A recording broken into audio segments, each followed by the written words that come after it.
ఒక చరిత్ర సృష్టించారు. అంటే ఆ సంకల్పం అనేది అలాంటి సంకల్పం. అందుకని మీరు చెప్పినప్పుడు అందరికి కూడా ఒకటే నేను విజ్ఞప్తి చేస్తున్నా, పాజిటివ్ థింకింగ్ ఈజ్ ఇంపార్టెంట్.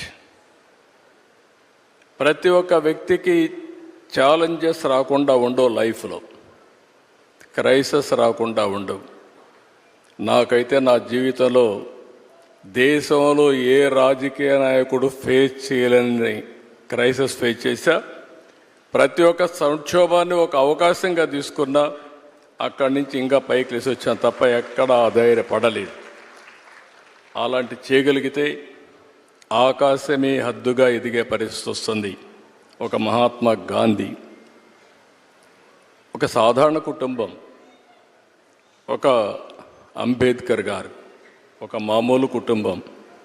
ఇప్పుడు మనమైనా బెటర్. అంబేద్కర్ గారిని చూస్తే అంటరానితనం, చాలా అవమానాలు అన్ని భరించి కడాన జీవితంలో మీరు చూస్తే ఒక రాజ్యాంగాన్ని రాసి చిరస్థాయిగా భావితరాలకు ఆదర్శంగా ఉండిపోయే పరిస్థితికి వచ్చారంటే అది ఆయన యొక్క మైండ్ సెట్, ఆయన అవలంబించిన విధానం. ఇలాంటి